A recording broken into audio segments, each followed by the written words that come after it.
welcome to episode 56 of The Dive Down, a Magic the Gathering podcast for the casual spike, focused on the latest decks, trends, and strategies in both Modern and Pioneer. My name is Zach, here in Chicago. With me on the line from Denver, Colorado, it's the man who went west, Shane Beeps. This week, I'll be playing the role of Stanislav. I'll be talking about all my favorite Izzet cards, all my favorite cantrips, card draw spells, and bad burn spells. Quite the understudy. Also with us here in Chicago, here a card, there a card, everywhere a card, it's Dave Harbarger. I couldn't find any one mana spells to talk about this week. Are you going to be okay? I'm heartbroken. You're getting priced out of the format. You're harb-broken. Bring back one mana spells. Actually, don't bring them back. Stan, our frequent intro man, is out this week. He's cycling the frozen canals of Amsterdam. I believe he's training for a biathlon. Hold on, like the one with like the skiing and the shooting? Oh, no. You bicycle to a Magic tournament, and then you play in the Magic tournament. Isn't that what he does every week? Yeah, but this time it's for real. I thought he usually skateboarded to a Magic tournament and then played in it. Dave, longboarded, please. He's grinding the entire way and then finishes off with a Misty Flip. Grinding tournaments and grinding rails. Stan, we miss you, buddy. There's a lot of rails to grind in Amsterdam, by the way. I don't know if you've all ever been there or seen pictures or stuff. There's a lot of rails. What an informative podcast we are. Did you know that this city's tagline is maximum grindage, Amsterdam? Dave, are you reading a Wikipedia article right now? I am. About the grind history of Amsterdam? Yeah. It's like 5 tabs down. If Stan collects all 4 letters of his name while grinding, he gets the 100-point bonus. That's not the dream. Moving on to today's episode, in the breakdown, we'll be covering the top 8 results from both GP Austin and SCG Knoxville. No, we're not. We're really not going to talk about him that much. But Shane wrote so many notes. I know, but guess what happened? It's a Monday, and we have enormous bands to talk about in Modern. Yeah, I feel like a real Garfield right now. You know what I'm saying? You're a large orange cat who loves lasagna? So after we talk about the bands that happened today in Modern, we will go to our dive down. And this week we have our second and final Theros Beyond Death picks to click. The full spoiler came out a couple days ago, and so we have some more thoughts to share. And also Shane wasn't here last week, so I'm sure he has some corrections on the cards that Zach and I picked last week to issue. Dear sirs, again you pick red cards when clearly the choice is multicolor. And finally, as part of our spoilers, we have something fun to add with a contribution from the amazing members of the Dive Down Nation Slack group who took it upon themselves to offer their thoughts about what cards to sleeve, believe, and heave from Theros Beyond Death. And so we will be sharing that with everybody here. And also special thanks to KZ, one of the longest members of the Dive Down Nation, for putting this together and sharing the results with us. Yeah, along with awesome stuff like a insider survey that KZ puts together. We are always having awesome chat. Band Day is one of the best days to be in the Slack because the channel is just full of many people are typing kind of messages. I went to a meeting this morning at about 9 right after the band announcement came out and came back an hour and 15 minutes later and missed 300 messages in the channel. I was like, cool. Never going to catch up on that. Yeah, so if you want to join the super secret Slack server, you want to join the Dive Down Nation, helps keep us going, you can head on over to patreon.com/thedivedown, all one word. Join the Dive Down Nation. We have sweet benefits to offer to patrons at various tiers. We always appreciate everyone who wants to join, keep us going, and engage with us every day, basically. So once again, shout out to our patrons who did this awesome little survey for us, and we are so excited to share the details afterwards. But moving on to some housekeeping. Thank you to Mark Y, or Vi, as I'll pronounce it, Phil Boy, or Phil Bo, 4-2. Phil Bo Baggins, I think. I was hoping it was a Pillboy reference out the Good Place, but maybe Phil Boy Baggins is also good. And then finally, Maynard, for their awesome reviews on Apple Podcast. We're really appreciative. It helps people find the podcast, gets the word out about the questionable humor that we put out here. But thank you for leaving us a review. It's really edgy for humor. Yeah, it's mostly me just saying Blake Bortles a lot. One of the reviews was a few laughs and a few groans, and I felt very noticed in that review. It's totally fair. We're also brought to you in part by Mana Traders, the best way to rent cards on Magic Online. We use it. We love it. Don't get caught holding banned cards in your digital collection. Swap decks at will. If you got caught with banned cards, I'm sorry. I don't want to throw anything on top of there, but I do love Mana Traders so that I can just play whatever deck I want, whenever I want to. Get 15% off your first 3 months by using the sign-up code, TheDiveDown, all one word, lowercase. And now we're going to move on to the breakdown to talk about a bunch of tournaments that don't matter for a couple minutes before we get to the meat of the matter. They don't matter. Yeah, it's contextually important. They maybe don't do matter either. They do not. Hey, I'm the guy with the triple negatives, I thought. Hey, listen, buddy. All right. So we had a pretty awesome weekend for Modern coverage because hot on the heels of the Team Modern Open last weekend, SCG had another regular old Modern Open in Knoxville.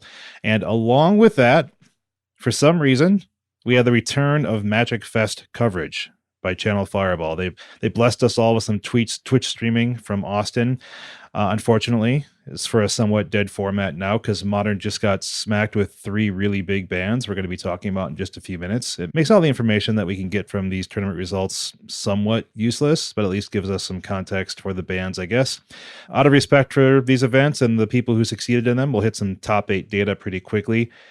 So first, we'll go into GP Austin, where we had Chris Kandreva on Simic Titan Field. We had Ian Burrell on Jund out of the blue. We had Evan Teachworth on Bant Urza. These Bant Urza decks were somewhat new to me, but they're essentially the Simic Urza decks that splash white for maybe like a main deck Teferi Time Raveler, but it's mostly that and some Path to Exile in the side. Marcus Long was on Bant Urza. Oliver Tamaika was on Temur Urza. Andrew Wolbers was on Team Rapunza. Brendan Cohen was on Sultai Urza. Tad McRae was on Kethis Combo, also running some Okos.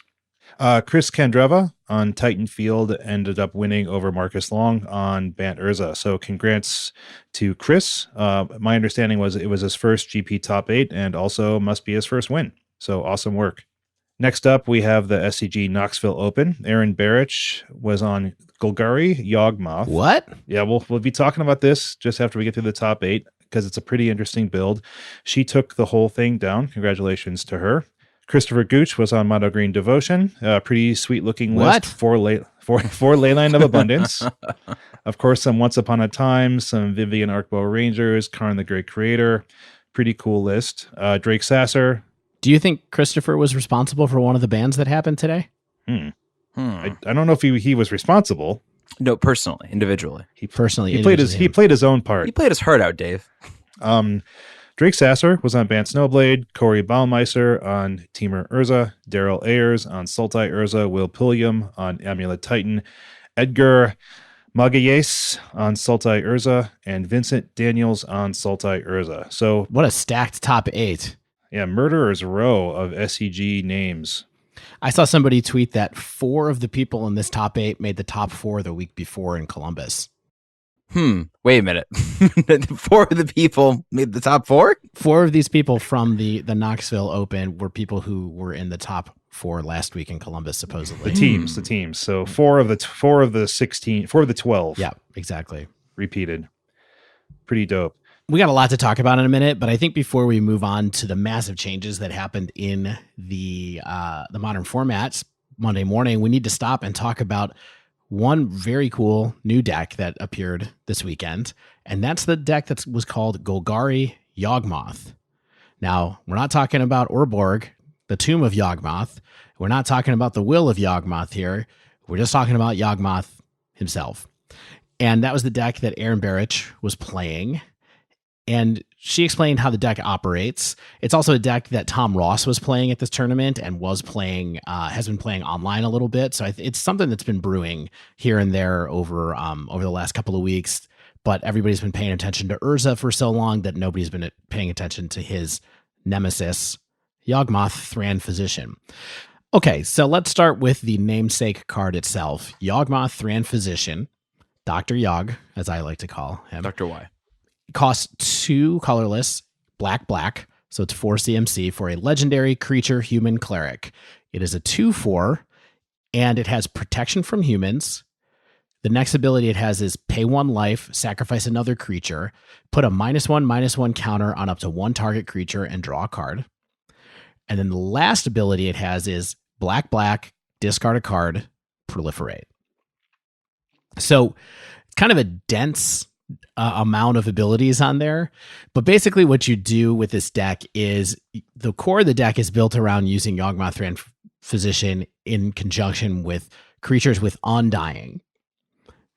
Undying is a really weird mechanic from Dark Ascension, I believe, where basically a creature comes into play. If it has Undying, when it dies, it comes back to the battlefield with a +1/+1 counter on it. So it's sort of like reverse persist. Is that the ability that Kitchen Finks has? So, and if it has a +1/+1 counter on it when it dies, it goes to the graveyard permanently. So what you do is, you play your Young Wolf, you play your Strangleroot Geist, and most importantly, you play your Geralf's Messenger. You bring it back into play, and then with the Pay a Life ability from Yawgmoth, you can remove a +1/+1 counter on it by putting a -1/-1 counter on it and draw a card, and then your creature just kind of gets to come back. And sometimes what you can do as part of this is you sacrifice one of your Undying creatures to take a -1/-1 count or +1/+1 counter off of one of your other Undying creatures and get some kind of crazy looping stuff going on. So what this leads to are a bunch of kind of synergistic combos in your deck, and also to a lot of card draw. So if you have two Undying creatures out with Yawgmoth, you can have them target each other and move the counters back and forth, which makes Yawgmoth basically become Yawgmoth's Bargain, which is pay 1 life and draw a card. Yawgmoth's Bargain, by the way, in case people forgot, was basically a really expensive reprint of Necropotence. Also, Geralf's Messenger, once you get it going, if your life total is above the opponent's and you have another Undying creature out, Geralf can just be looped and make the opponent lose 2 life over and over again. So they take 2 life, you take 1 life, and then it just kind of goes down from there. With 2 Geralfs out, the opponent's life total can be half the opponent's +1. So this is mostly the way that the deck tries to win.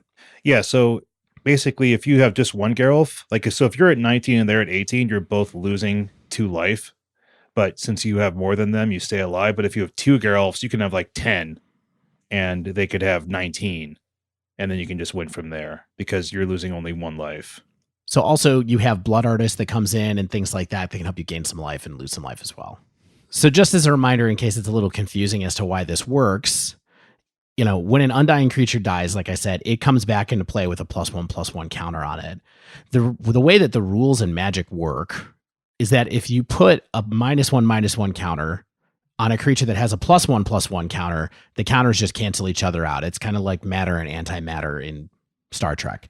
And they just turn into 0, right? And so what happens is you keep removing this counter from the creature over and over again, or 2 creatures, and pass the counters back and forth. And that just lets you kind of go infinite with having creatures come back out of the graveyard. The main thing that's important here is that Yawgmoth's sacrifice ability does not have a mana cost associated with it. So once you have this set up, and if your life is in an advantageous position, you can just go ahead and do this a ton of times, draw a bunch of cards, and kind of go on your merry way. Hopefully you just kill them with comes into play triggers somehow. The other thing that happens is sometimes you just beat down with this deck because you have a bunch of Undying creatures, which are kind of hard to deal with. You draw some value off of Yawgmoth with some smart sacrificing. You just move on from there. The other thing is that it has a lot of creature seeking tech with things like Court of Calling and Once Upon a Time and Eldritch Evolution. So it kind of has the full suite of green creature tutor cards that are available right now. And you also ramp stuff out with Wall of Roots and Birds of Paradise. Yeah, and Undying creatures are really good to hit with Eldritch Evolution because it's going to pop right back onto the board, stronger than ever, because you sacrifice them to Eldritch. Right, so you can Eldritch an Undying creature away, and then get Yawgmoth, right? And then potentially kill your Bird of Paradise to get the first counter off of your Undying creature and maybe get going with a bunch of stuff like that. So it's definitely a cool deck. I'd like to try really soon. It totally missed all the bans. So I think it's possible that it's still going to be powerful. Yeah, if we count up our top 8s, going back to those really quickly, in our final Oko Watch segment. Oko Watch 2019 to 2020, we hardly knew you. We see 26 copies of Oko in the top 8 at Austin and 20 Oko in the top 8 in Knoxville, which kind of leads us neatly into the banned and restricted announcement. Zach's favorite day. I am overcome with joy. Zach got 3/5 of what he was looking for today. I have shed my earthly coil. I have lost my latest. And by that, I mean I put it into an EDH deck. But ultimately, I am elated. Opal, shattered. They have banned Moxed Opal. Oko obliterated. Oko's gone. Latest, locked out of the format. We have seen 3 cards gone. Non-joke format. Mox Opal, Oko, the 3-drop. Prankster? Trickster? What's his name? Oko, 3 for Crons, gone from the format. And then, perhaps the most mysterious or out of left field pick, Mycosynth, also banned. The only card I've ever owned banned for Modern. That's shocking. That's the only card you've ever had that's been banned? I have had Ramanop Ruins banned in Standard when I played that in Standard, but that's hardly the same thing. Wow. All right, well, let's motor through a little bit what WotC said about these particular bans. I think we all kind of know what was going on. Maybe we could spend a little bit more time on the Lattice one, but So the usual stuff, they gave us some explanation for what they're doing, and base Simic decks using Urza have, of course, been at the top of the competitive Modern metagame. They say they're getting the most 5-0 trophies. They have a non-mirror match percentage of over 55%, getting in that high 50s that we know is a danger zone. Of course, also, they have a winning matchup against 9 of the other 10 most popular competitive decks, which says that metagame can't adjust on its own. What was that deck that was okay? I'm guessing Devoted Druid. Guessing. Yeah, they didn't name it. I would love to know what deck is the one favorable matchup. Because, hold on. Does this mean that they consider there to be 11 tier 1 decks? I think maybe they did, yeah. Okay, that's interesting to read. We'll see what happens tomorrow, but I mean, it was just a nice number there. Probably 9 out of 10 sounds pretty dramatic. I love 11. I think they started with the meta share and kind of went, hey, deck number 2 in meta share, are you winning against it? No. Deck number 3, no. Deck number 3 meta share. They had to go all the way down to deck number 10. Black Red Goblins is just crushing it for whatever reason. So, and they said the cards that are strongly contributing to the high win rate of these decks are Oko, Thief of Crowns, and Mox Opal. So let's go into Oko, right? WotC says it's the most played card in competitive Modern. About 40% of decks in recent league play and tabletop tournaments have Oko. It's a lot. And so that, it has the reducing metagame diversity issue and diversity of gameplay patterns issue. And so they wanted to weaken Urza decks and other top decks that are just shoving Oko in there. They are banning Oko, Thief of Crowns. There you go. I think that this was pretty hard to argue with. I mean, everybody has kind of said for a while that Oko's showing up too many places. I think we've all seen the myriad of decks that it's been jammed into, and love the card, hate the card. It's tough when it's showing up in 40% of decks, and things like meme decks like Mono Red Burn plus Oko are out there 5-0ing occasionally as well, just for the lulz. Zach, what's your take? I mean, I've not liked this card since the very get-go. I'm happy to see it go ultimately. We'll have to see how things adjust. And I had made the comment, I think even last episode, about how I wasn't seeing that much Oko in my local scene, and me and Stan said there are a few players. In the last 2 Modern Legal tournaments I participated in, I saw more Okos than I ever saw Hogak, than I ever saw KCI, etc. Like, this did reach this LGS level before it got removed. So I'm happy for it. I'll look forward to seeing where the meta evolves. I think this is only a net positive for Modern. Sure. Unfortunately, I think you're right, even though I have a playset of them and I liked playing with the card. In your basement when you did? Yeah, mostly online this time, but... Oh.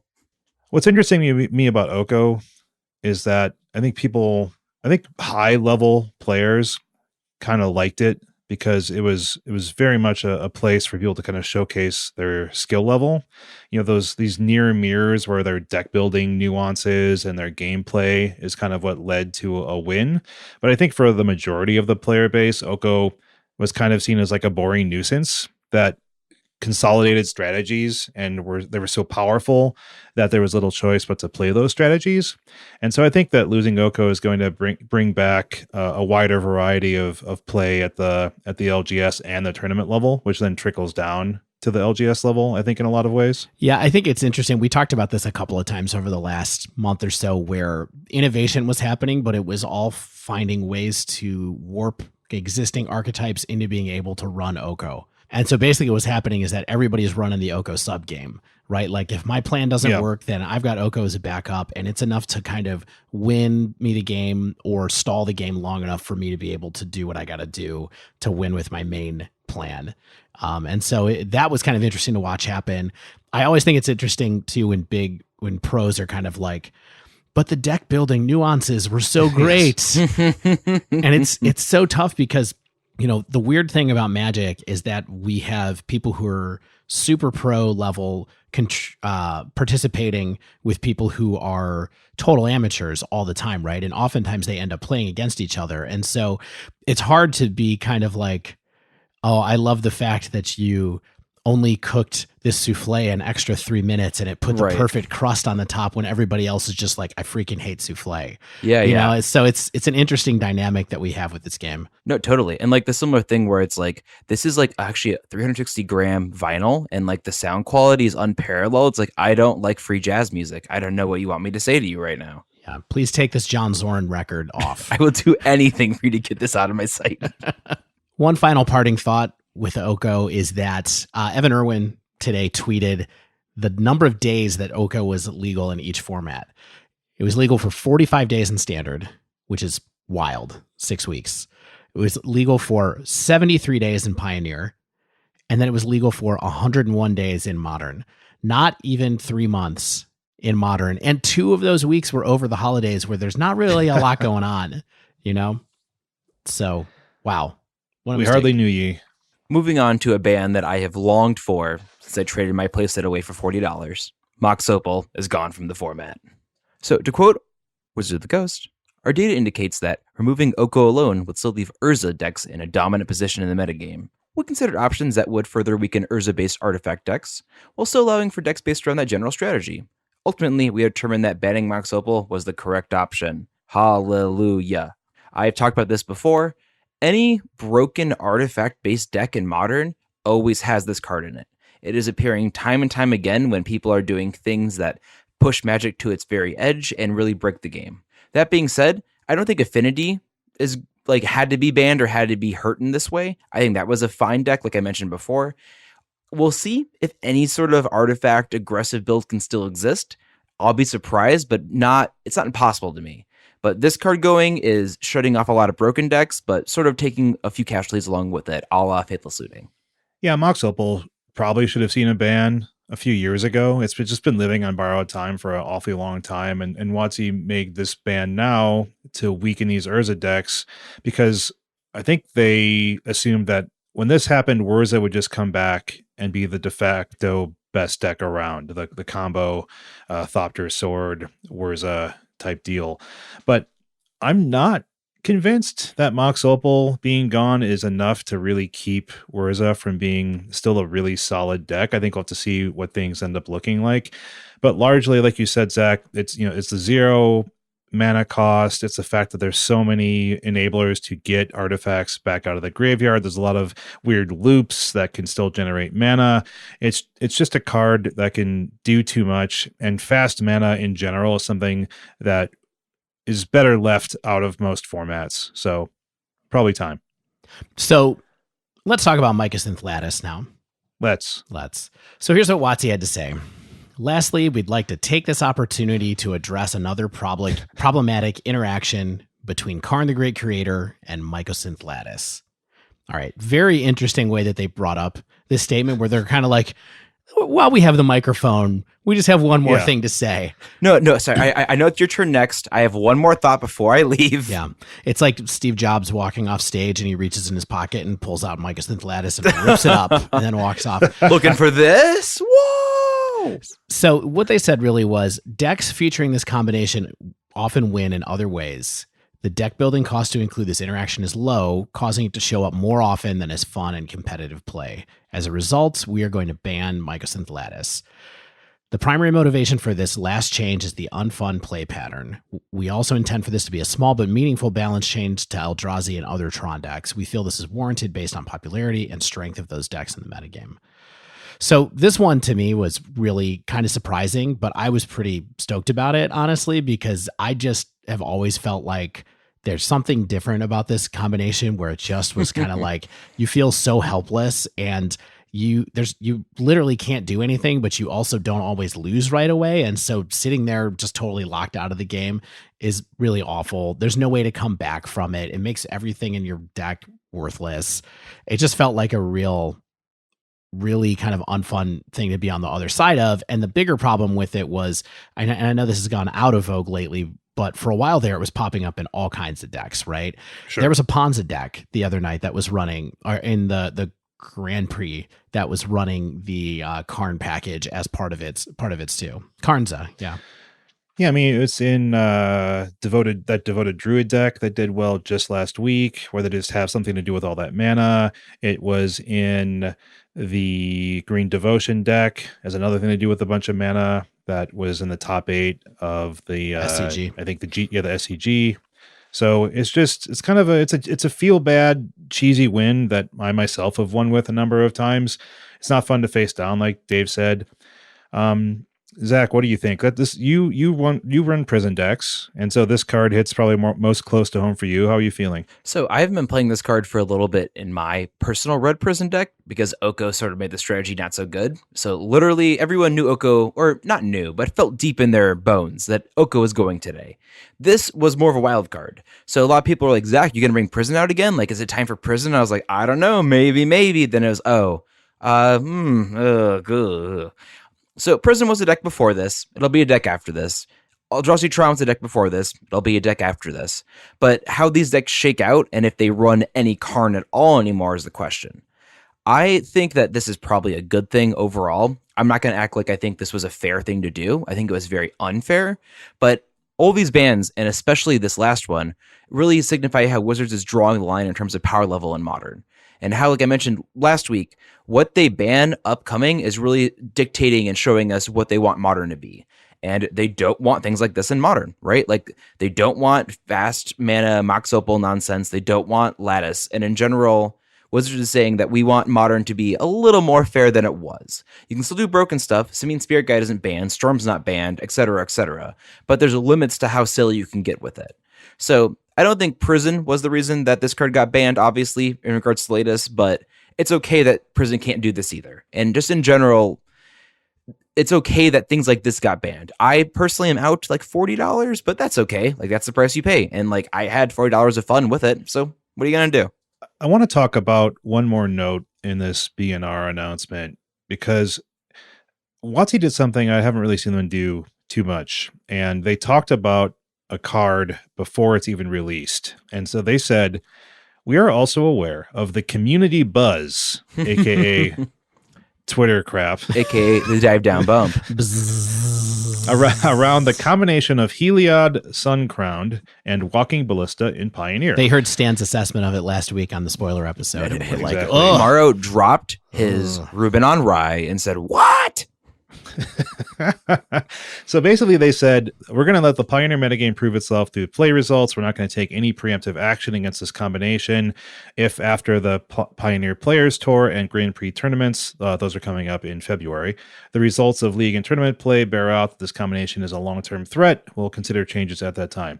So they went on record to say, hey, look, we're not going to take preemptive action against this combo, which I thought was kind of fascinating. Like, it's already on their watch list. Is it something that they missed in development, or are they just kind of saying, hey, look, we hear you, we're aware of this, we'll see how it actually happens in real life? I prefer this method of communication, quite honestly.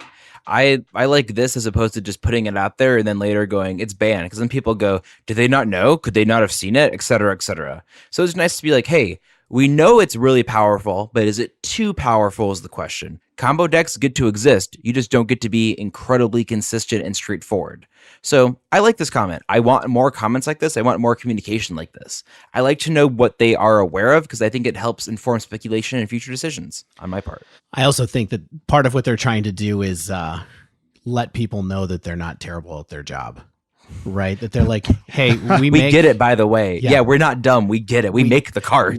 we make cards, and we make good cards. And sometimes good cards are good with other good cards. It's called the combination. Yeah, we know them better than you. You know, is I think part of what they're trying to say. So I thought from that messaging aspect, it was kind of interesting as well, because that they were kind of going on offense here a little bit. Mm-hmm. All right, so I think we should just spend a few minutes talking about what we think is going to be better now. What was this opening up?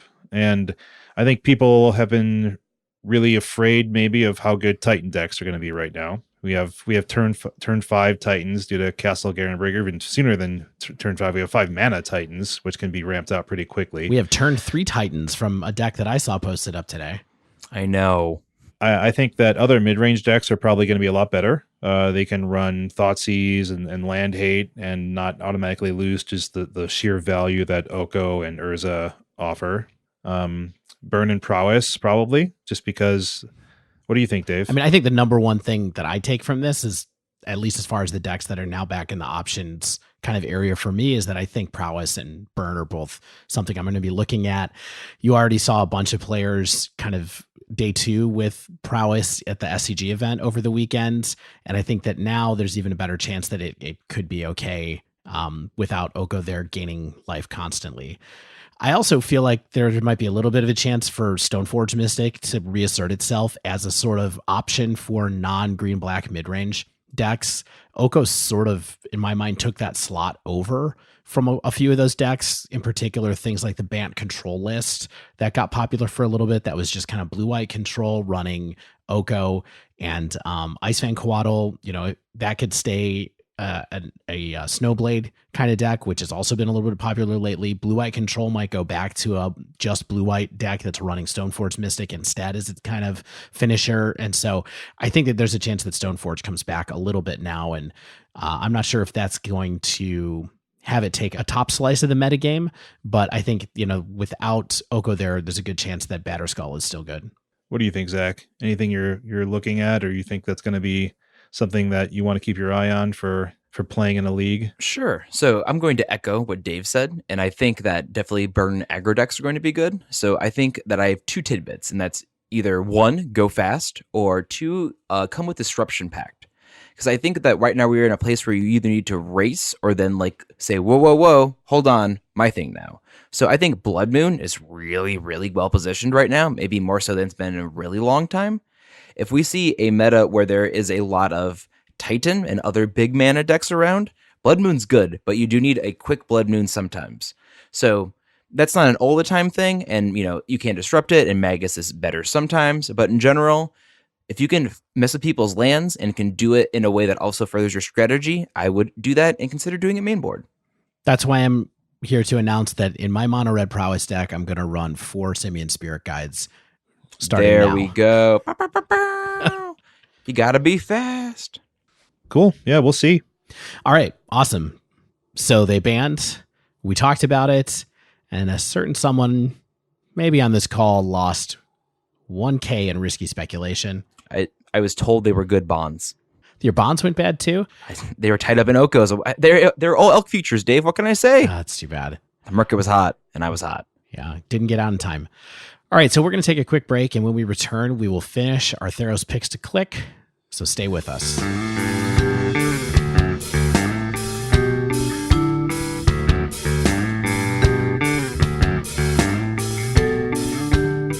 So we are back, and we are back with a dive down with part 2 of our Theros picks to click. Theros Beyond Death, that is. The one that I'm on, the better one. Theros Beyond Shane. The Squeakquel. And we will start with a card that I have just, hold on everybody real quick. I have now officially pre-ordered this card, everybody, live on the air. And it's Shadowspear. Shane is shaking his head, and he will be proven wrong by history yet again. Shadowspear is a 1-mana legendary artifact equipment. Its text reads, equip creature gets +1/+1 and trample and lifelink? That's 3 abilities, kinda. It also has this other ability, 1 mana of any color, permanents your opponent's control, lose hexproof and indestructible until end of turn. It has an equip cost of 2 mana. Shane, you're a little bullish on this one. Why aren't you into this card? It's equipment. Okay. Well, so I think this is really one of the best equipment we've seen in a very long time. Probably at maybe a similar level to Embercleave. I personally think this might be a little better than Embercleave. This is 1 mana all the time. Embercleave is sometimes 6 mana. I know that's not how you judge a card across the board, but this can fit into a wider range of decks, and I think I'm really excited for this card. I think this card's pretty undervalued currently. So how do you value it? What do you see it going into? How do you want to use it? So what I want to do is put this on a Rabble Master. right? Play this turn 1, get a Rabmaster down conceivably turn 2 or 3, and then put it on right afterwards. So it's getting you a ton of life, doing a ton of damage, and then sticks around. So I think this in sort of any sort of attrition, gruel, aggro-based deck can do a lot of damage. I think even in mid-range, put this on a Goyf, that's pretty solid. Like, Goyfs are hard to trade with, getting some good damage, be hard to deal with. Trample and Lifelink are 2 really good abilities. Sure, but you have to like fit this into your deck and then, equip it on your creature. And I'm not sure that this, like the only equipment we've really seen do a lot of work in Modern at all is the swords, and they have a tutor attached to them now with Stoneforge Mystic. I mean, they have a tutor attached to them with this too. Ever think about that, Shane? Well, I mean, I just don't think this is worth tutoring up. Getting real sweaty over there, huh, Shane? I mean, what I think surprising to me, Zach, and I'm not trying to disagree with you here or belittle your choice in any way, but I think that you're seeing it as like I'm going to run this main deck as just for value, versus I think a lot of people are looking at it as the 1 mana activated ability of permanents your opponents control losing hexproof and indestructible being the important part. Sure, and that's a pretty unique, rare ability. When this card came out, I was like, that text doesn't look very familiar, because it's really only on kind of 2 other cards, really. One is an 8 mana green creature from the previous Theros set, and, that's not really something that people are typically doing, and that's only creatures.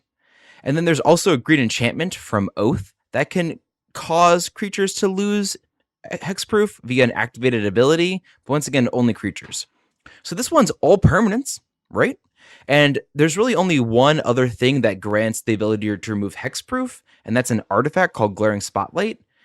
We don't need to super go into this. It's a really weird card from the second Ravnica, but this is a unique effect. This is a really effect that doesn't have, no card has all these things together the way this does and gets to do it for such a small cost.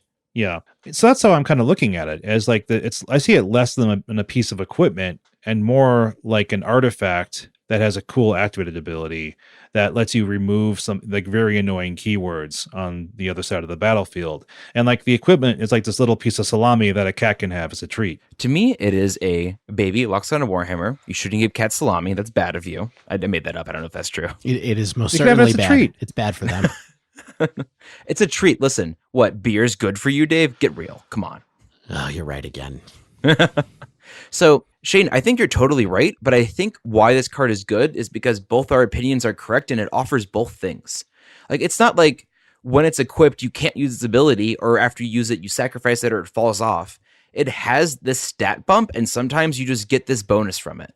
So maybe it's not main deck all the time. I can accept that, but I think that it offers what it does at such a very low rate and such a low opportunity cost that there's a lot of fun creatures to put this card on. Like, 1/1 trample lifelink matters for a lot of things. Like, put this on a freaking Gurmag Angler, why not? You got a 6/6 lifelink trampler. You got a fish in your face. Yeah, I think that's kind of where I'm at with the card, is that it is a very low cost for basically 3 different things, right? One is if for some reason you want to try to get lifelink on a big creature to be able to outrun an aggro deck, this can be a tool that helps you with that. If for some reason you need to trample over things because you're playing against a go wide deck, say, and someone's going to keep blocking you, and you have big threats, you can trample. And then finally, it has that last activated ability where you can get at gods and other things that have hexproof and indestructible, soul flare, things like that. Maybe it opens up a door for that. So I do feel like as a piece of sideboard tech in certain metagames, it's something that can be around, and in the right deck, maybe you run a couple of them main deck. I will say this is not a card I'm looking at for Modern really at all. It's definitely a card I'm looking at for Pioneer, would be kind of like my feeling as far as this goes. So I'd be surprised, honestly, if it's seen main deck, even in Pioneer. But I do think, like Dave said, I think there are some sideboard applications. This is the only card I've pre-ordered in my entire life. And I did it on air for the nation. And you're telling me I did it wrong? Shane, I can't take it back. That's okay. I mean, I know that you'll run it because you like it. And that's a very important thing. I run it because I love it, because I have to. I think that, if Soul Flare is around a ton, it's a very good Pioneer deck. I think it's being kind of slept on right now. I think that this would be something that has a place in a lot of people's sideboards. It's colorless, it's cheap, It has a powerful ability. It's a novel ability, like you pointed out. I think it's good. One for home, one for work, one for the car. All right. Let's go to my first pick. Last week, you guys took some of the ones that I would have, which is good on you. I think they're very important to talk about. We're not here to re-legislate the past. Okay. I think a card that people are kind of sleeping on is Nylea Keen-Eyed. Okay, she is a 3 and a G for a legendary enchantment creature god, 5/6 power toughness, indestructible. As long as your devotion to green is less than 5, Nylea isn't a creature. Creature spells you cast cost 1 generic mana less to cast. Her activated ability is 2 and a G. That's it. There's no tapping, anything like that. Reveal the top card of your library. If it's a creature card, put it into your hand. Otherwise, you may put it into your graveyard. And so I think that she's being a little overlooked right now, but that she fits right in to the green-based creature decks in Pioneer. Because those right now are primarily mono green Stompy, mono green Devotion, right? And so if you're keeping close eyes on Pioneer right now, you may have noticed that Stompy is an up-and-coming deck. It has as much meta share as like Izzet Phoenix and Sultai Dredge right now. So it's a popular strategy. It's doing well. Stompy is really creature-based. Devotion leans more on the finishing power of like the walkers like Vivian, Arkbow Ranger, and Nissa, who shakes the world. So first takes on this. What's your guys' initial reaction? I was surprised when you had this on the sheet, and I'm very looking forward to being convinced by this is good. I'm sure you know more than you're way more plugged into Pioneer than I am. I really just jam mono red decks and tune for what I see, and I think you're a little more plugged into what's going on. But I wonder why a card like Duskwatch Recruiter isn't better than this, right? You see more cards, it costs less to activate. Is it that they're often a god and that the draw effect happens to be secondary? Weirdly, Duskwatch Recruiter, when it's flipped, also reduces your cost to cast creature spells. But this does both, you say. Yeah, it's a total package. It's a fact that it's indestructible. It's a fact that it's easily becomes a creature with the really low devotion of only being 5. Not with Shadowspear out, it's not indestructible. Now with Shadowspear activated. Okay, so the devotion requirement being 5 is kind of the first thing. It's really easy to manage in these mono green decks because you have like things like Surferin, you have Steel Leaf Champion, you have Yorvo. They have a ton of pips. They're going to enable her as this indestructible 5/6 really easily on turn 4. Like she's going to come down and beyond. Here's one thing that I think is a little weird about this particular point with this card is that she does not reduce the casting cost of a lot of cards in the deck that she wants to be in because there are so many green pips. I thought the same thing as well, but there are a lot of colorless pips still required. What's the math, Shane? Run the simulations. Calculate for me. So she also synergizes really well with the Nykthos mana you have available to you in these decks. So like in a even a reasonable case scenario, you can really imagine using your activated ability a couple times in a turn. You're digging for more creatures or you're filtering your draws. You want to keep building up your board and applying pressure when you're ahead. And that also really meshes nicely with that cost reduction on the creatures because then you can just deploy your hand onto the battlefield when you want. And so the main consideration, of course, is what is this going to replace in these style of decks? I think in mono green Stompy, the 4-drop right now is Surak the Hunt Color, and he's a 5/4, can give haste to a creature if you have more than 8 power on a board, right? I think Nylea can have some space alongside Surak in that 4 slot, offers some ability to recover when you're behind, better than a Surak can, filters the top of your deck in longer games. Surak really continues that snowball, right? Like when you're ahead and you're going to stay ahead with a Surak on the board. But I think that Nylea is probably a little bit better in more situations than a Surak is. It's interesting. I have played against this mono green Stompy deck online in Pioneer a few times, and every time that I've lost has been because Surak comes down on turn 4, gives some creature that was on there, sometimes a 3-drop Ronus, haste, and they just beat me down. Sure. So I've been convinced that this card can be turned on an okay amount, can be activated into creature form, can really dig in Pioneer.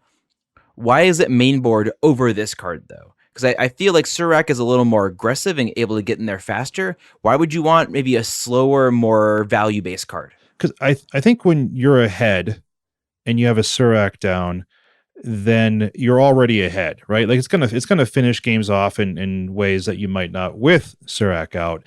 But I think that when you're ahead, Nylea is also good. But when you're behind or at parity, Nylea is going to be better because she lets you draw for more cards, get more creatures out of your deck, cast them more cheaply. You can use all that mana you have available to you. If you're at a board stall, you can keep going wider around them while you have your indestructible, 5/6 out. I think that's really good.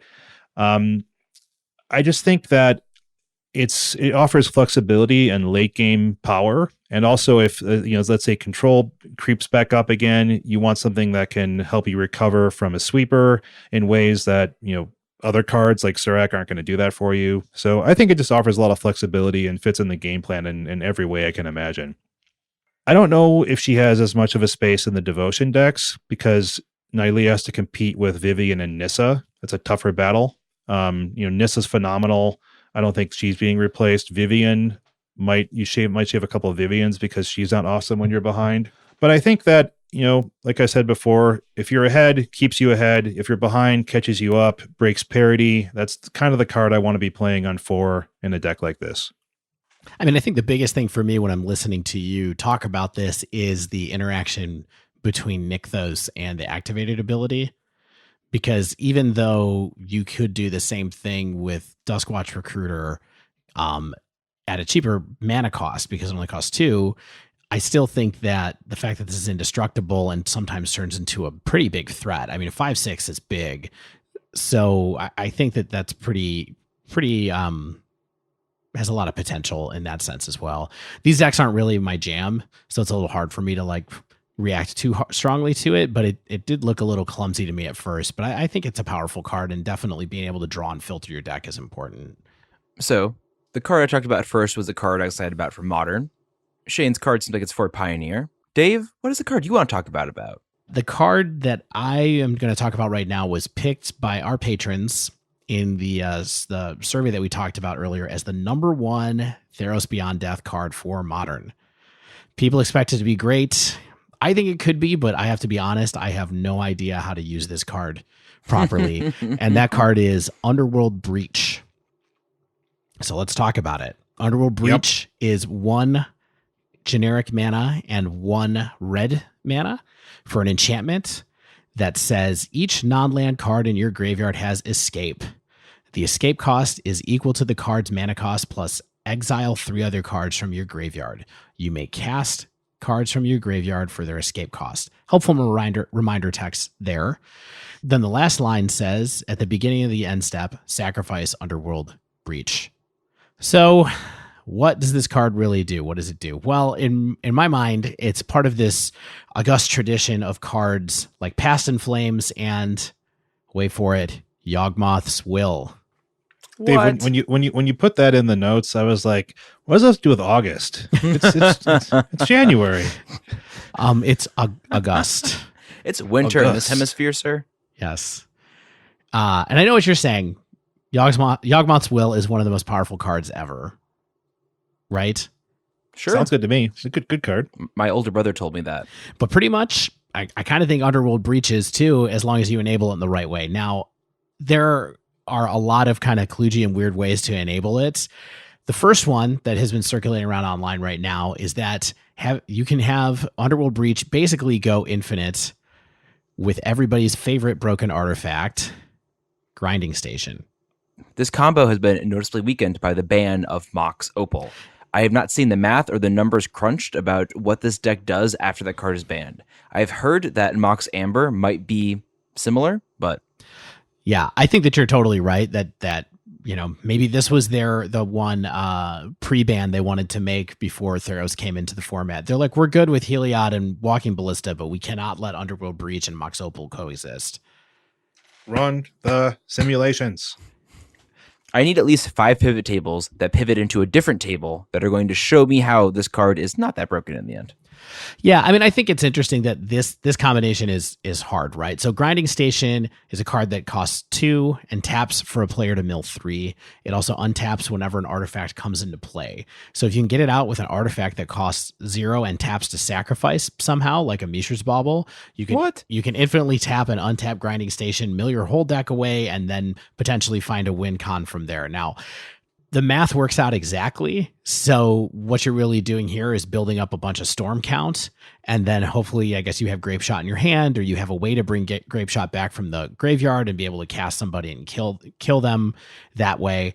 Definitely the type of combination that's been weakened with Mox Opal exiting the format. Like Zach said, maybe Emery plus Mox Amber is enough to get something like this going still. I first saw this in a post by user Academy Ruins on Reddit, by the way, just to give credit where I first saw it. Not my design. Channel Fireballs also published an article where no less than Frank Karsten had some options for Pioneer with cards like Hidden Strings, Chronic Flooding, or Diligent Excavator and Mox Amber. So a whole bunch of other kind of cards to help enable the mill and also kind of do things like that tap and untap your lands when different permanents come into play. I honestly think that Underworld Breach could be run in Storm, in Modern Storm, as a bit of a Past in Flames #5 or a hedge against the surgical extraction type of effects if someone happens to be playing those, so that someone can't take all your Past in Flames, because that's pretty important. Past in Flames, grab all of them? Wait, what is this card in here? Why is it only one of? What is this? Why is it foil? Yeah, right. You're going to cut to it every time. I mean, one thing that's interesting about this particular thought is like the flashback cost of Past in Flames is actually kind of a big barrier to the turns when you want to go off with Storm. And so if you happen to have a really stocked graveyard and have Underworld Breach out, being able to cast it for 2 and then going off with your rituals from there is actually kind of a big leg up as far as like the amount of resources you need to be able to go off. Now, Underworld Breach is not affected by Electromancer or Baral, so you can't lower the casting cost of it, but it still does lower the escape cost of everything else, I believe. Better double check the rules on that one, but I still think that it could find a place like that. What do you guys think? Well, Shane's not sold on it, Dave. No, this card's clearly designed to be broken, right? Like I'm definitely sold on it doing something. I think the big reasons for me are that you don't exile cards after they get escaped. Yes. So it's just like it's primed for weird loops and like busted things. I do think that people talk about escape like it's a fat flashback cost often. And we talked about this last week, or you guys talked about it last week. And not everyone's graveyard is just stocked with cards, but there are a lot of ways to do that, to get that value back. So yeah, I think that there's going to be some cool stuff happening, or maybe some uncool stuff happening. I don't typically love decks like this, but I know some people do engage with Magic in a combo-y way. So have some fun. I think that there's always some kind of enabler for cards like this, and I think there'll be more in the future. So personally, we'll see. I think once again, combo is part of the format and has to exist. If it's too consistent, I won't like it. If it's too hard to hate, I won't like it. I really want, not too small, not too big, not too cold, not too warm. Yeah, it's a real Goldilocks card for you, huh? Well, that's the truth. Yeah. So I think the bottom line for me is like, I don't know if any of the conditions for how it works really matter right now. Maybe it's good today. Maybe it's not good today. Maybe it's going to take a couple of years, but I think people will try to break this card. Is that Green Day? Yeah. I think it was on American Idiot. Yeah. Track 5. Maybe it's good today. Maybe it's not good today. But I think people will try to break it. And I believe that it will find a way. People will find a way to fuel it at some point because of basically a few reasons that are kind of the bottom line. This card only is 2 CMC, so it's super mana cost friendly. It plays off of a classic abusable resource area in the graveyard. Its effect is super open-ended because it gives escape to every non-land card that's in your graveyard. So that means you could find a loop with a sorcery, you could find a loop with a creature, you could find a loop with a non-creature artifact. There's all kinds of different things that you can do. And the last thing is, like Shane said, when this card, escape doesn't make cards go into exile. And so you really only just have to find one copy of your payoff card, and then you can loop it over and over and over again, potentially through counter magic, because if someone counters it, then you can just escape it again if you have enough resources. People can do other forms of interaction at instant speed and not be able to stop it because you can just cast it again, theoretically. So there's some redundancy and resiliency built in just because of the way the mechanic works. Perhaps final thought on this card. Do we think this or a card from the Heliod combo gets banned first? Well, you know, my take is that I don't think Heliod's good enough. So I don't think I mean, across formats. We'll say across formats. I still don't think Heliod's good enough to get banned ever. So we'll see. But do you think this is? Well, okay. So I would choose this. Maybe 2 or 3 years from now. We'll see. I mean, we just have to see, has Canister been posting any decks with this? And how good do they look? What do the polls think? Yeah. Poll the polls. Solidarity, my friends. I think this card has I'm going to get broken written all over it. It's a question of when, I guess, would be the point. Terrific. Moving on to our maybe second tier or second podium for clicks to pick. We have Gallia of the Endless Dance. Red and a green, that's 2 mana, for a legendary creature satyr, 2/2. She has haste. Other satyrs you control get +1/+1 and have haste. Okay. Whenever you attack with 3 or more creatures, you may discard a card at random. If you do, draw 2 cards. Zach, first I have to say, the red-green mage inside me loves that you picked this. I also love the weird art of this card. She is so hyped. I love how hyped she is. She looks like someone who's having a really good time at Pitchfork. She's having a good time. There's wine and it's daylight. There is some really weird stuff in the background. Like you've never gotten day drunk on wine at like a Roman festival in the woods. Yeah, Pitchfork. Yeah. Listen, Yeah, and bro, the background is Jens Lackman on one I've stage been and to Douglas Boros on Park another. a few times, okay? So, Zap, you're going to have to sell me on it, though, as a card. Okay, so I think the first line of text, the second line really, that says, other satyrs you control get +1/+1 and have haste, that to me is in italics. That is flavor text. That is not mattering to me as an individual. What is mattering is this other ability here, that is when you attack with 3 or more creatures, you may discard a card at random. If you do, draw 2 cards. And this is cool to me for a few reasons. Number one, I think that it's cool for our Tarka red or really, go fast red-green wide decks to have a way to refill their hand. I like that. I like running this alongside Rabblemaster. That's a cool image to me. I want to do that. But I like this card for Pioneer more than anything. Absolutely. And a thing that I like and a thing that I've mentioned a few times is there's this thing I've referred to as like the Scred problem, which is where your tier 3 deck needs like a 1 or 2 cards to get really good. And you get that card, but it turns out it enables like a whole busted thing. It's like Arkham's Astrolabe. I was real excited for Scred, but then it turns out it just means that like Urza and other decks just have really good mana. Turns out, makes better decks better. Turns out, if only it was a snow to activate, but we don't get into that right now. But because this card has a at random in its discard cost, I think that's going to be cool because I think it's going to allow it to, if it sees play anywhere, really shine in these like sort of, Bushwhacker, Surge, dump your hand, play Tarka's Command type decks in Pioneer.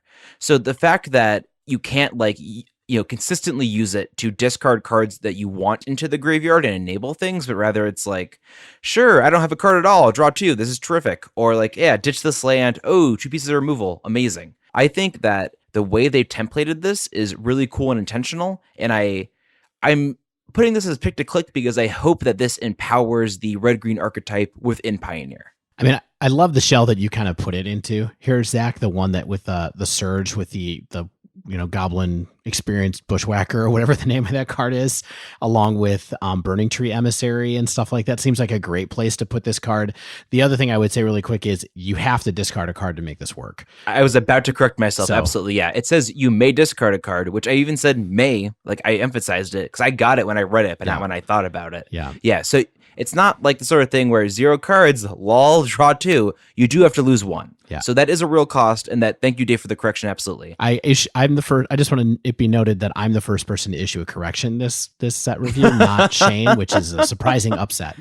I had a correction about what you call a deck name, which is not really the same, but yeah, absolutely. So I think there's power for it there, but you do need the ability to like have dead cards or like, oh, I have a cycling land. We're going to get rid of this, right? Stuff like that. Like the deck has to be built in a way where you can really get a little extra oomph out of this, but I think it's not very hard to put it in that red-green shell. Yeah. Last thing I would point out is that you do not have to attack with Gallia to get it to work, by the way. 3 or more creatures, not whenever Gallia and... Right. So it does not have Battalion. It has a different thing that looks a lot like Battalion. So just keep that in mind. If you have a whole bunch of, it has Day Drinking instead of Battalion. It has Bastion instead of Battalion or whatever. Bastille. That's the band that would have been at Pitchfork, right? Ooh. July 14th. Perfect. So I think that could be something that actually makes it work in like a tokens deck where you're kind of getting a bunch of creatures that are two creatures for one card, and then you attack with 3 of them, you draw some extra cards and play them. So it's a cool card. I think that the mana cost is right, so I like it. Yeah, I mean, I wish it was one of those overstated two drops because it is an RG. It has So, like, haste. I feel like it should be a 3/3 with haste or something nowadays. For 2, you could run it with no other text. There's so much text. Shane. I don't know. In 1 year, when this is a linchpin of an oppressive satyr tribal deck, you will come, I guess to the podcast to say this is terrible? I guess no apologies are shooting me, right? I want it to work. I want it to be good. I think red-green in Pioneer especially is one of the decks that is sleeping, just waiting for better mana for enemy colors, or allied colors rather. And so I think that, sure, add it to the pile of cool red-green cards to be considered. All right. Next. A weird pick for me. Shatter the Sky. 2 white. It's a sorcery. Each player who controls a creature with power 4 or greater draws a card, then destroy all creatures. So it's the return of the 4 mana white Wrath. So Modern has already had access to these effects, of course, with Wrath of God, Day of Judgment, but Pioneer does not. The last 4 mana white Wrath printed into Standard, I believe, was Day of Judgment in M12, so that's 2011. Of course, we've had some multicolor Wraths. We've had, Kaya's Wrath, white, black. We have Supreme Verdict in the format. Those have some upsides. Settle the Wreckage is not a Wrath. It is a combat trick. So no Wraths in Pioneer prevent regeneration then? No, but regeneration is kind of outmoded text in general. A few things have it. Interesting though that they wouldn't include it on here then, right? Yeah, I mean, I think it makes sense. Like regeneration, I think they want to be deprecated. Like they're not adding it to new cards, and so too often anyway. I thought they completely removed it. They completely removed it, and then they brought it back one time, and then they removed it again. So I wouldn't say never, but yeah, I mean, it is kind of annoying. Like Lot of the Thrall does stink to face down. And oh sure, and like it takes a little bit to understand how the rules work as well. Like it's a feel bad when you think you get the timing and then someone goes, no, the bolt doesn't work here, I'm going to call a judge, and you go, oh yeah. So I think that people are really kind of hating on Shatter the Sky. It's kind of landed without much hype, without much conversation, because I think it's because things like, green cards get cantrips stapled onto counter spells, but white has a 4 mana Wrath with potential downside. If the opponent controls a creature with power 4 or greater, they get to draw a card. But then again, so do you. That can be nice, right? People really are focusing on this drawback quite a bit, but I think they're overlooking how powerful a 4 mana Wrath in a single color can be. It's awesome, right? It's a single color Wrath. You don't have to go into blue-white. You don't have to go into white-black. I think it's routinely going to be a nice little bit of card advantage because you can play perhaps the big creature against small creature decks, and then maybe you get the card and they don't, and you get the board stabilization along with it. Even if you don't, I think it's fine to run a 4 mana sweeper. We see how powerful Supreme Verdict is. I mean, black has the conditional stuff. They have Ritual of Soot. They have Languish. White gets to return to its roots a little bit and gets this powerful Wrath. So personally, this is Zach. I like this card. I like it a whole lot. I like 4 mana Wraths. I like board wipes in general. I think I really like a style of play where you wipe the board, possibly get a card from it, and then either play a threat of your own or know that your opponent has to take a while to rebuild. I think this is just really solid for me. Like, I understand that your opponent can sometimes draw a card as well, but like this interaction with the gods, I think it's really flavorful that the gods aren't destroyed and possibly draw you a card depending on their devotion at the time. Just a lot of flavor there. The EDH Zach is very into this card and would probably want it for his mono white Darien deck.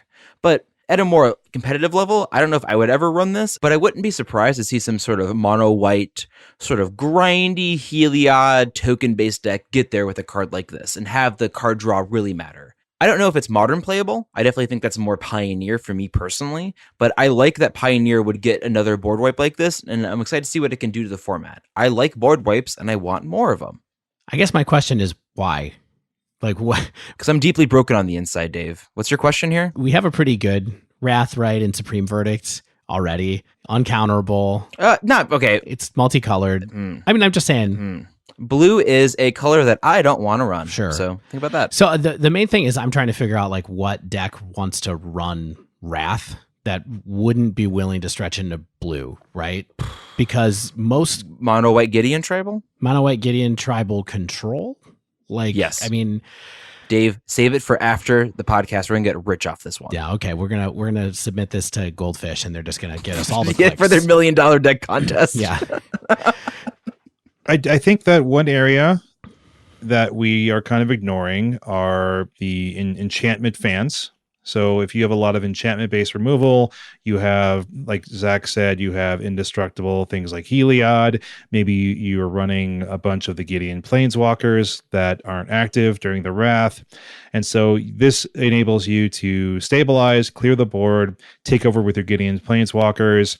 Maybe you're getting some advantage off of your enchantments that are on the board. I think that it fits into a style of deck that a lot of people want to be good without having to do multicolor, or maybe they want to run, let's say, white-green, because you're the crazy people and they don't want to have to go into white-blue right now just to run the sweeper. So I think that it just lets people focus on either a single color or not be Azorius and have access to a Wrath. And I think that it, one, also gets people back to what white is supposed to be good at, right? Which is unconditional cheap Wrath. yeah. I mean, I'm into that for sure, and I definitely am no brewer, so I could be wrong. It's just hard for me to imagine. I mean, you know, we've been looking at Modern for forever, Yeah. right? And Modern doesn't have that many decks that want to run Wrath anyway, you know what I mean, that aren't blue white. And so it's hard for me to imagine one in Pioneer that wants to run Wrath that isn't blue white as well. So, but look, I mean, I think I have a little bit of like cognitive dissonance around this card too, just because I feel like the upside, even if you draw a card off of it and your opponent doesn't, is kind of okay. But you love drawing cards. I do love drawing cards, but at the same time, I'm also looking at cards like Fumigate. I put in the notes and was like, I know this costs 5, but if I kill a bunch of creatures with this, at least I gain life and stabilize a little bit more. And so, and also there's a whole bunch of upside from Settle the Wreckage that you guys are kind of not recognizing either, because Settle exiles cards without targeting. Sure. And so you can Targets a player, though. You're right. It targets a player. It just doesn't target the creatures. So I think that there's upside to that too. And I'm having a hard time figuring out where this fits into a bunch of different things that actually have marginal upsides. Yeah. I mean, I like that you don't. Settle is a good card. I'm not here to argue that it's not. But people will hold back creatures and people can play around a Settle ultimately. You can't play around a board wipe, right? I mean, I guess you can not play creatures into it, quote unquote. But when the creatures are on the battlefield, you can't play around those creatures getting wiped.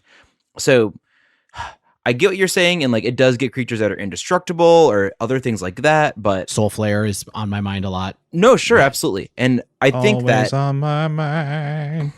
ooh, baby. So I think ultimately what it comes right down to is that a card like this can exist in an environment alongside Settle because they fill two different holes. Yeah, I agree with that. Two different molds, Yeah. really. I mean, Settle's always going to be a 2 of, right? If there's a deck that wants to play this card, it's probably going to be as a 4 of because it's 4 mono of, white 4 of. or because it's white green. Like I Show said, me. if you're in white black, I think there's a good chance you're going to want to run Kaya's Wrath, even though the mana cost is very difficult. But Yeah. if you're white blue, you're probably going to want to run Verdict. But if you're white black or white red, white, here you are. Yeah. I just think that I like what this card says, perhaps even more than I think what it might do. I just like that Wizards is saying, I mean, I don't like that they're saying, here's your 4 mana White Wrath with a potential drawback, but I do like that they're saying, hey, we're going to give white a 4 mana White Wrath. We're going to start maybe costing things a bit more aggressively than they were in the past. We need to give white some power back, and I think this is one way to do it. I think that makes a ton of sense. So one last card to talk about deeply before we get going from here is Klothys, God of Destiny. My old friend Klothys. Klothys. Yeah, that's right. Me and Klothys, we were in college together. We drifted apart, but every once in a while I'll see them around or get a text and I go, you know what? Klothys is all right. Yeah, you were hanging around with Xenagos too much, and I mean, I don't want to talk about those days. You know what I'm saying? Klothys kind of stopped calling. Revel in. Yeah, the Great Revel. I know. So Klothys costs 1 red-green, and it is indestructible, like all of the gods. It has that if your devotion to red and green is less than 7, it is not a creature. And it says, at the beginning of your pre-combat main phase, exile target card from a graveyard. If it was a land card, add a red mana or a green mana. Otherwise, you gain 2 life, and Klothys deals 2 damage to each opponent. So I just kind of realized all the monocolored gods, they have a devotion requirement of 5, and the multicolored have 7. Yep. Okay, cool. That's pretty normal. That's the same as the old Theros was as well. And Klothys is a 4/5 in creature stats. So I think this is a really weird card. Yeah. It's like a cool way to replace Xenagos, because if you remember, like, out of the whole pantheon, the red-green god, Xenagos became that. I feel there was the temple where there was an empty throne in the first Theros set. Mhm. So we saw the red-green temple, empty throne, temple of abandonment. yeah, Would that make sense? it was called Temple Because it of was abandoned? Abandon. That's not why. Because it was like having reckless abandon. Or because it was abandoned. The English language is a mistake. Moving on. Maybe it was sort of double. So this kind of reminds me a little bit of like the second season of Lost, when they started introducing other people who had been on the plane, where they're kind of like, Mr. Echo is a gem. exactly. Like season 2 of Theros opens and Heliod is like, hail and well met.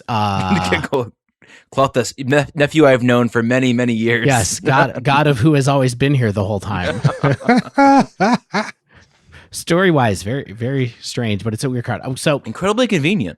yeah, just standing right over here, we have this other god with like scales. Hands off frame. Yeah. Come on in, bring your scales.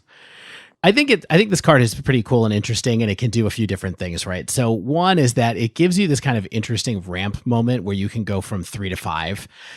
Only really reliable in Modern and not really in Pioneer, because it's pretty hard to get lands into your graveyard in Pioneer, right? Yeah. You're running Fabled Passage and maybe a couple of other things to be able to get lands in there, and that's just really it.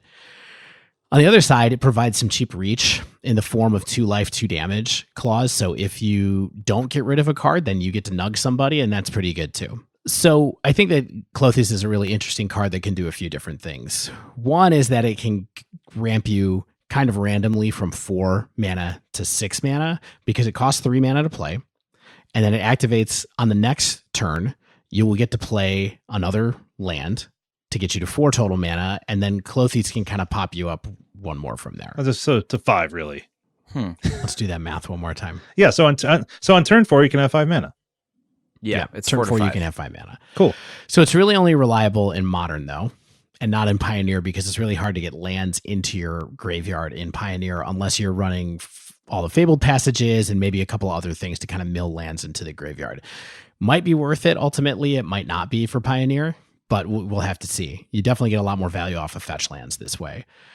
The second thing that it does is that it gives you some cheap reach for 3 CMC in that form of that 2 life, 2 damage clause, so that you get to exile a card. Sometimes it's a relevant card. Sometimes it's just any card that you get to exile from the graveyard that does this kind of like a little bit of damage every turn, regardless of what happens. And finally, I think it has pretty reasonable stats for the CMC, but the problem is that the gold gods in Theros have a much harder time getting devotion turned on than the regular gods do, where quite often they can turn on with 1 or 2 other permanents in play. Klothys is going to take probably at least 3 other cards to be able to turn on and become a creature. So I think it's a cool card in the sense that it's like a Deathrite Shaman, right? It's a little value here, a little value there. But the problem is I'm not quite sure where you would play it, right? The card could do a lot for mid-rangey stuff in Pioneer, but there's almost no way to enable the mana ability in Pioneer. And the card has some nice potential in like Jund in Modern, for example, where it's not bad to Bloodbraid into, but the full package probably doesn't have enough impact in Jund ultimately when you play it to make it worth it. So I think it's a really cool design, but I'm not kind of sure where it goes from there. No, totally. I think this card's cool, and like reading over it, there's a lot of text and a lot of relevant text, but it doesn't go until its next turn because it's pre-combat main phase, right? So you can never really play it and then get the benefit unless there's some sort of weird flash build you have, in which case, good for you. But ultimately, maybe this card is some sort of Jund sideboard card, or I think it has a power, right? And maybe it's in like a 5-color Niv in Pioneer or something. And who knows? I think this card has a lot of potential, and I wouldn't be surprised if it started showing up. But right now I look at it and go, this isn't a card I would play. Who's going to play this card? Yeah, I think it's a cool design, but I don't think it does anything too great for its cost. Like, I think the devotion is just really high, right? So like the devotion being 7, I think makes it exist as like a 3 mana enchantment that I'm not sure people would run as is, but it's an indestructible enchantment in a lot of ways, and it's not too unlike a Keranos to me from the old Theros set. So, Keranos, you would reveal the top card from your library, and you could deal damage if it was a non-land card. You deal damage to a creature or a player. So that's pretty flexible, right?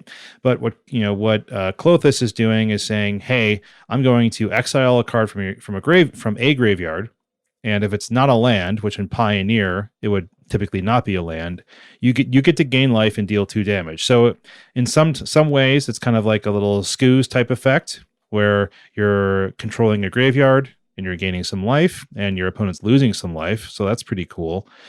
I think that's a neat effect, and Incidental Graveyard Hate has proven valuable in Pioneer. Scoos is main decked in a ton of decks.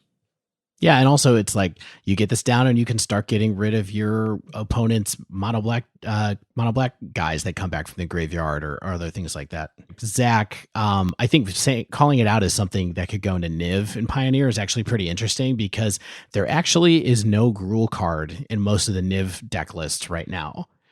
It looks like that's the guild that they have decided not to play. Maybe. And I wonder if a grindy value-based card like this might fit into a grindy value-based deck like Niv. Yeah, it looks like some of them have Cindervines in the sideboard as an option. I love that card. I love that card. Yeah, absolutely. We did it. We found its home. Order 4 now. Everybody, please send checks to, once again, 2121 Dive Down Lane, Chicago, Illinois. 60420. Yeah. So anyway, cool card. It scored pretty well on our listener survey, but it just feels like it's somewhat powerful and somewhat cheap, and so maybe it'll somewhat find a home somewhere. Yeah, it's a cool card. I think it's very novel, and novelty is the name of the game when it comes to Magic. That's right.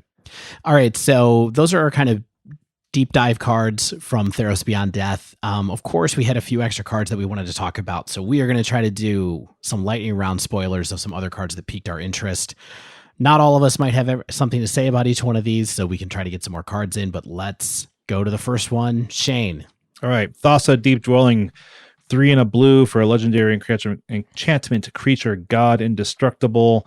As long as your devotion to blue is less than 5, blah, blah, blah. At the beginning of your end step, exile up to 1 other target creature you control, then return that card to the battlefield under your control. You can also pay 3 and a blue to tap another target creature. It's a 6/5, pretty good body. I think repeatable blinking is really cool for a lot of cards. The most interesting and probably potentially not all that playable combo is with Master of Waves, because when you blink Master of Waves, state-based effects are not checked while he's being blinked or it's being blinked. So you just get a big old new batch of elemental tokens, and the old ones don't die. Sounds cool to me. Yep, seems cool. There's a Soul Hoarder deck in Modern right now in both Bant, mostly I think Bant, sometimes the white colors, and maybe this isn't there. I'm constantly sort of surprised by what cards are in that deck. So hey, a free way to exile stuff. Exiles even if it's not a creature. We'll see. I think it could be something. All right, the next card on our list is Dryad of the Ilysian Grove. 2 generic mana and a green mana for 3 CMC total. Enchantment creature Nymph. You may play an additional land on each of your turns. Lands you control are every basic land type in addition to their other types, and it is a 2/4. So this is a card that lets you do an extra land drop and is also Prismatic Omen on a creature. Yeah, seems okay. And it kind of seems like they're trying to sort of have a fixed Courser of Krufix or something, or like an Oracle of Moldiah. You don't think this is better than Courser of Krufix?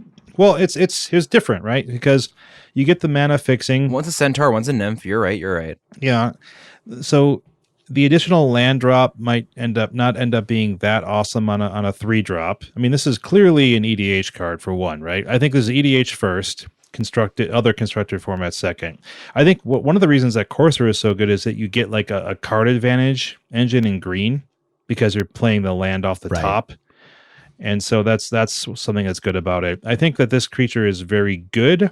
I think it will see some kind of play. I think it's designed, like I said, first for EDH, and we'll see if it comes into play in something like Pioneer or Modern. I mean, is this a card that ends up in something with Scape Shift or Valakut or something like that? Because I know that Prismatic Omen used to be run in that deck sometimes to just make all your lands into mountains. I don't know. Maybe it's not powerful enough, but I don't know. I mean, it'll probably have some kind of home. It doesn't die to a lot of burn based removal, which is good. Black based removal, of course, will hit it, but I think there's value to be had here. Next in the lineup, we have Eidolon of Obstruction, 1 and a white, 2 mana. Enchantment creature, Spirit, first strike for a 2/1. And this ability of loyalty abilities of planeswalkers your opponents control cost 1 generic mana more to activate. I think this card's pretty cool. I have sort of a secret love for hate bears and bears in general. My first deck on Magic Online when I first bought in was a quote-unquote budget mono white hate bears deck back when Vile was like 50 cents online, putting things like Sarah Avenger into play, etc. I think this card's cool. We'll see if it's pushed enough. It is one-sided, and it only affects your opponents. It's a 2/1 first strike. We know that's historically a pretty good stat line. I like this card. I'd be excited to see it. I think Planeswalkers do need some more checks, and this one's not too oppressive while maybe still getting in there. I wish this was a little bit better. Like, I think the body is bad. It doesn't fly. So, like, it doesn't really go super well in, like, a Spirits deck. On the other hand, this card pumps pretty well off of Lords. To be honest, if you have a 4/3 first striker with a couple Lords in play, that's not bad, really. Sure. I mean, I think it's kind of like, it's got to be a situational sideboard card, right? And I think sideboards are only so large. And so... really 15 cards, right? Well, I guess you can have less. They're only so large, 15 cards. And so I just don't... I think Planeswalkers have to be pretty ubiquitous. And of course they are. I just don't know where this comes into play. I think it's a card that I think could have been pushed a little bit harder. I like that Ren and 6 is like, sure, I'll pay 1 and I'll minus and pay 1 colorless to kill you. Yeah. Eidolon, sorry. Bye. Bye. Yeah, 2/1. Why? Yeah. I don't know why they made it 2/1 either. It seems a little fragile in that sense for sure. Because they hate White's had it too good for too many years, and now Red is remotely playable. So whatever. It's because White, it's your turn now. It's because this is a ghost of an Elvish archer, is why. Ooh, there's no elves on Theros. Oh no! All right, the next card that I wanted to put on the list is Escape Velocity, which is an aura that costs a single red, and it says enchanted creature gets +1/+0 and has haste. And then it has an escape cost of 1 red, exile 2 cards. So this isn't a great card. Okay. I'm glad we're talking about it. But the entire set, I've been waiting for a card from this Theros set to be able to put into my Boros Heroic / Feather deck. And there's nothing. There's no heroic cards that are close to being good enough to make it into the deck. There's no combat tricks that are good enough to be able to make it the deck. And so maybe, just maybe, this is a card that might be in there. It's cheap, but it doesn't cantrip, which is too bad. But what it does do is put a little bit of card advantage or a little bit of potential for the ability to use the graveyard into the deck, which Boros does have a little bit, but not in any kind of big way. So it has Dreadhorde Arcanist already. It has Feather, which kind of loops things out of the graveyard. Maybe this is something that we could try as a 2 of to be able to kind of give a little bit extra to the deck. Also, there are 8 creatures in the Boros Feather deck that already have haste, but the case gets weaker and weaker every second. I know. But if you throw this on a Dreadhorde Arcanist out of your hand, or you throw it onto a Feather, maybe now we're talking. You have some extra mana. You're attacking in with a 4/4 flyer or a 2/3 guy that casts some spells. It feels like there's a little bit of utility there, and I really just really wanted a card out of this set to be able to go into Feather. I also really wanted to keep an eye on escape cards that had a low mana cost and a low card commitment, because this is a card that's just going to be able to be reused over and over again as your creatures die. And so I think that's something to keep in mind as well. Sounds good. Let's talk a little bit about Thassa's Oracle. Blue for a Merfolk Wizard, 1/3. When Thassa's Oracle enters the battlefield, you look at the top X cards of your library, where X is your devotion to blue. Put up to one of them on top of your library, the rest in the bottom of your library in a random order. Here's the interesting part. If X is greater than or equal to the number of cards in your library, you win the game. Wow. What? Very novel win condition here, okay? So in some Eternal formats, what that means is you can do some interesting things like a Hermit Druid, which spiked last week, right? So you run no basics in your library, you activate Hermit Druid, you mill over your whole library, and therefore X is greater than or equal to the number of cards in your library, and you win the game. There are some other cards that also combo with this, but does this combo with anything relevant in Modern or Pioneer? That's the question.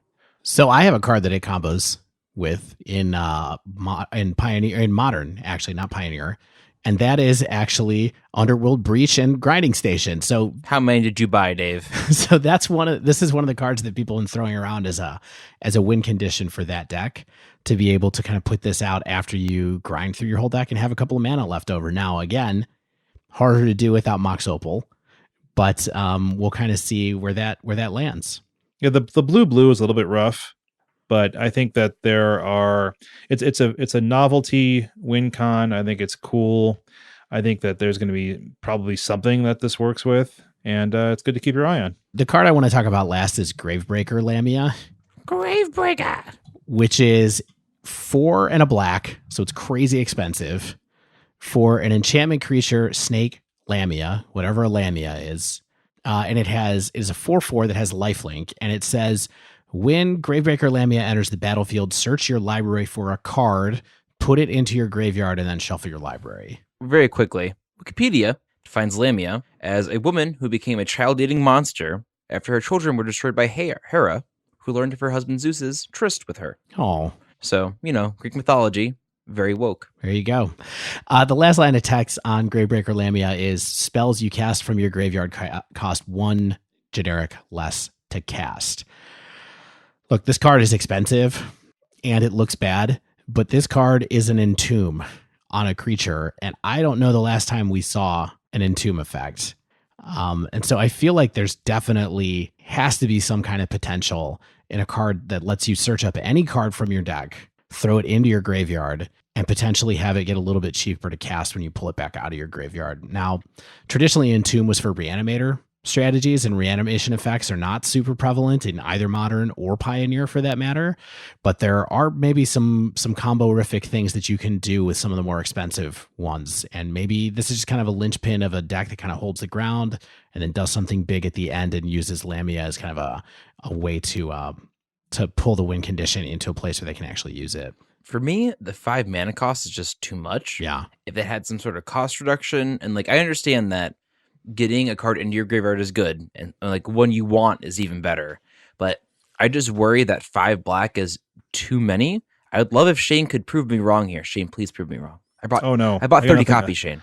Nothing good to say about this. I took out a risky home loan, Shane. I don't have a home. Yeah. I love the Snake Lamia. Cool creature type. Very, very cool. Thank you, Zeus. I just can't get over the Entomb, and I feel like someone's going to figure out how to do something good with it, but we'll see. Double ETB triggers or something. All right. Last quick take, I think, before we move on to the wind down. I think this card's cool. Fruit of Tizerus. Single black mana. Sorcery. Target player loses 2 life. Has an escape cost of 3 and a black. You exile 3 other cards from your graveyard. And so, okay, of course, this goes with what I say every episode is that when we have better allied mana, we're going to see a red-black aggro deck that's even better than the ones we have now. I would not be surprised for something like this to go into some kind of, let's say, red-black burn, red-black prowess. Is there a world where you would run this in a mono-black shell in Pioneer even? I would not, because it's not... You're going to get more damage out of your cards in other ways. This is basically like 1 card maybe worth 4 points of damage, and you're hoping to get more than 4 out of your other cards. Yeah. I love the idea of this being like, hey, maybe this goes in a in a red prowess plus this is like a splash or something to be able to make it. I mean, there's that card Cling to Dust that's exile a card, draw a card at instant speed for black, which also could be like a prowess trigger card potentially. I feel like both of these are interesting just because they are cards that do a little bit of incremental damage for low mana cost and medium size escape costs that seem kind of like unexplored kind of space for a little bit of card advantage in decks that typically don't have access to it. So maybe there is a, every once in a while Bump in the Night Burn gets popular in Modern, and so maybe Fruit Burn of Tizerus Burn gets popular in Pioneer at some point. Tropical Burn. Tropical Burn. I like that. Awesome. Oof. So, with that, your guide to Theros is complete. Only buy the cards we talked about. Do not buy the cards we didn't talk about. No, jokes aside, Theros is a big set. We had some takes on it. Hopefully, we were able to help you, maybe learn more, maybe help ourselves along the way. We'll see. I'm excited. Like I said, I pre-ordered for the first time ever. Can't wait to be burned or maybe rewarded. Zach, I also pre-ordered 2 Nyleas just to put my money where my mouth is while we were recording. Listeners, that is 2 live asterisk orders on the air. You can't beat that. With that being said, we're going to take a quick break, and when we come back, we have some exciting results from the Dive Down Nation's poll of what to expect for Theros. Stay with us.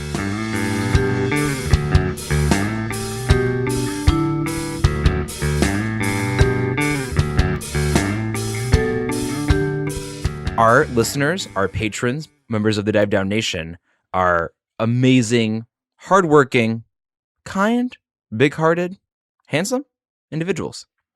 And because of this, they have come together and polled one another and really what they think about Theros and how its playability is in Modern and Pioneer. And once again, thank you to KZ for spearheading this effort. He's done it the last couple of times. And appreciate it that we have this very professional looking PowerPoint presentation of all the results of the survey here. Yeah, KZ made a PowerPoint. I was looking at it and it's like, are these like the brand notes from Wizards for how to make Theros PowerPoints? It's very good looking. You got some brand assets. This is sick. Yeah, KZ, I work at a design studio. Hit me up. Let's talk. How did you get the Valoran font? Amazing. All right. So we have a couple of pieces of data that we're going to talk about from their survey. The first one is, the members of the nation decided to use our sleeve, believe, heave scale to be able to rate the cards that they had in the survey. So I think what we're going to do first is start with a slide that KZ gave us called Safest Bets. These are the cards that received no heave votes for Modern or Pioneer. So we have a list of 5 cards for Modern and a list of 5 cards for Pioneer that were no heaves that the Dive Down Nation thinks are the most safe cards. That's surprising. So there was exactly 5 with 0% heaves. I guess or so. Is this the top 5? I mean, I guess it has to be. I think it's exact. So exact, if you will. Although a few of these have overlap. So if you look at Modern, the number 1 card on the 0 heaves list is Ox of Agonis, followed by Heliod Suncrowned, Uro, Kroxa, and finally Dryad of Ilysian Grove. I'm a little bit surprised by that one because we weren't. I don't feel like we were super hot on Dryad. Yeah.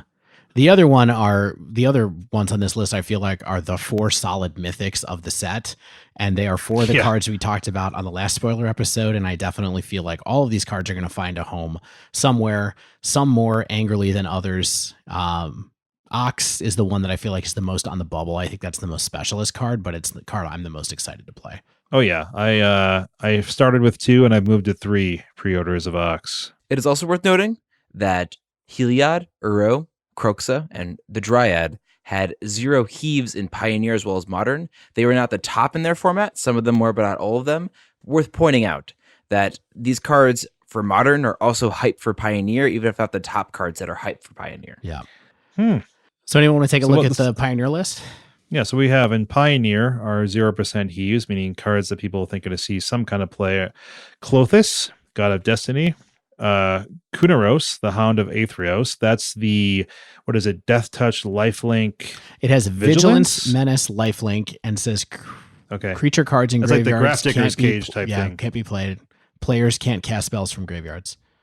It's a cool card. I did not want to talk about it, as I'm sure there are people who have better, more well-informed thoughts.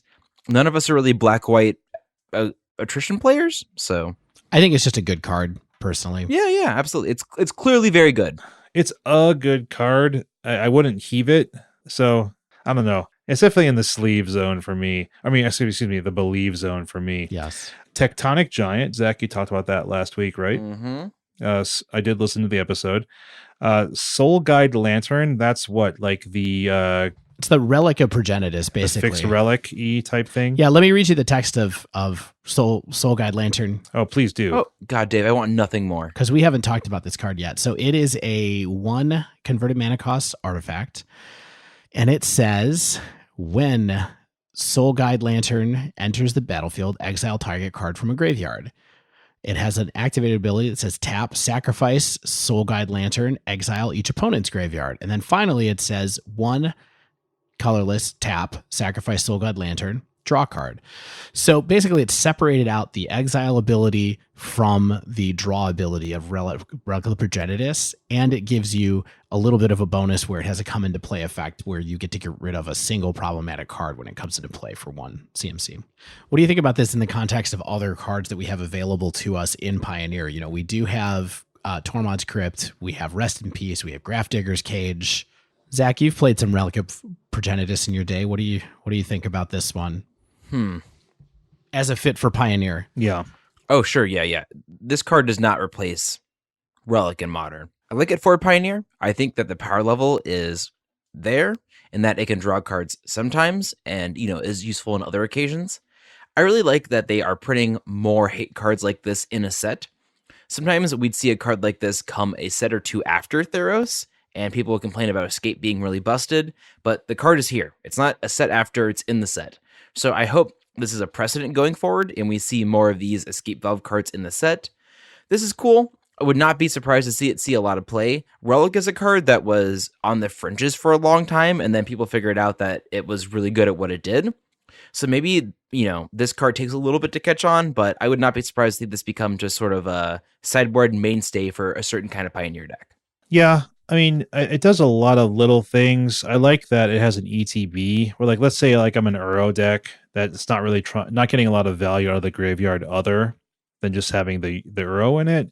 So this comes in, it gets that Uro out of there, and then you can cycle it for the 1 mana, and you get to draw a card. So it replaces itself. That's pretty good. I think that I generally like Tormod's Crypt just on rate. It costs nothing. That's really valuable, but this does a little bit more for the mana cost. So I think there's pros and cons to either, which is what you want in Magic. You want a little bit deck building tension. Yeah, awesome. All right, so the next category that we have to talk a little bit about are the cards that had the largest change in whether people believed in them or not between Pioneer and Modern. So cards that were much more liked in Pioneer than Modern were Dream Trawler, Setessan Champion, and Tectonic Giant. Techie G. I'm surprised by the Setessan Champion. I guess it's just it's too expensive for Modern or something. Yeah, I think that the mana cost is just a little bit prohibitive, and also, this card just dies to Lightning Bolt in Modern, where you don't have as easy access to that in Pioneer. Sure. I mean, 3 mana in Modern, you really can't have a creature do nothing. You can have Rebel Master where it makes a token. You can have a Magus. Or there's plenty of stuff where it does something or threatens something. This really does require a pretty big setup. It's good, and I would not be surprised to see some sort of Enchantress and Pioneer based upon Setessan Champion. But I don't think that this take a turn off. Hope you don't lose in Moderns where you want to be. Yeah, the Champion reminds me a little bit of a Monastery Mentor, right? Where you really need to untap with a 3 mana card. I don't know. Yeah, sure. This one survives Wild Slash? Yeah, it does survive Wild Slash. You got that. Right. Thank you, Shane. Also Bone Crusher. Stomp. Can I talk about Dream Trawler for a second? Please do. So Dream Trawler is a really cool card. It's 2 white, blue. So it is 6 total mana cost. It is a 3/5 with flying lifelink, and it says whenever you draw a card, it gets +1/+0 until end of turn. Whenever it attacks, you draw a card, and it has an activated ability that says discard a card. Dream Trawler gains hexproof until end of turn, tap it. It's sort of like an Ojutai a bit. Yeah, is that you, Ojutai? Yeah, exactly. A little bit like Pearl-like Ancient? Yeah, but it has that activated ability where you can discard a card immediately to give it hexproof, where Why not? you can kind of keep this up and then draw a bunch of extra cards, and it attacks as a 5/5 And it has lifelink, which Ojutai doesn't have, which kind of made me do a double take on this as far as being like, can I stop running Lyra in my sideboard in blue-white control or what? Is this the out I need? Yeah, if this card did not draw on when it attacks. So I thought it ETB'd and drew a card, No, so we're it's gonna not drop all of this. Yeah. Once again, Pioneer over Modern, Shane. Yeah. So Cloud Blazer is better than this. Cloud Blazer is better than this? It's a No, 5/5 lifelinker when it attacks. And it has hexproof. The angry letters are being written as we speak. No, it's a cool card. I think it has some chops for sure as a finisher. Yeah. And there's Tectonic Giant, which Zach talked about last week. But I would love to verbatim say what I said last week. So everybody, Yeah, just run it back. And then finally, the last category we're going to look at was the cards that were much more highly rated in Modern than Pioneer. And hey, it's two of my spoilers from the last two episodes. It's Ox of Agonis and Underworld Breach. They saved the real broken stuff for me in Modern. Yeah. Dave, red cards, Harbinger. Dave can get broken cards as a treat. Yeah. As a treat. Dave, graveyard cards as a treat. Yeah. Ox rules, Underworld Breach probably rules in a way that I don't like. So, yep. All right. Well, that's going to wrap up the time we have to go through the survey. Again, we just want to say we really appreciate everybody who took the survey and contributed these ratings, and also to Kevin for putting this deck and wonderful survey together. gentlemen, I wish I was with us 2 weeks in a row, but work happens. But that wraps up this week's show. If you haven't yet, make sure you subscribe to our podcast so you get the latest episodes as soon as they come out. If you use Apple Podcasts, please leave us a rating and review. We appreciate it. Makes us feel good about ourselves, helps people find us. If you'd like to submit a question to the podcast, pick our brain about something in Modern and Pioneer, you can tweet us at The Dive Down, all one word. You can email us, thedivedown@gmail.com. You can talk to us on Reddit. We're there every week. If you'd like to support the show, you can join our Patreon. We talked about this at the beginning of the episode, but joining at any tier gets you access to the super secret Slack server. We love chatting there, sometimes more than we should. You can find us at patreon.com/thedivedown. Of course, a shout out to Mana Traders for sponsoring us. You can sign up to Mana Traders using promo code TheDiveDown, all one word, 15% off your first 3 months of renting Magic Online cards. As always, special thanks to the bands Nowhere and Space Flood for letting us use their music. And until next week, get out there and go beyond death.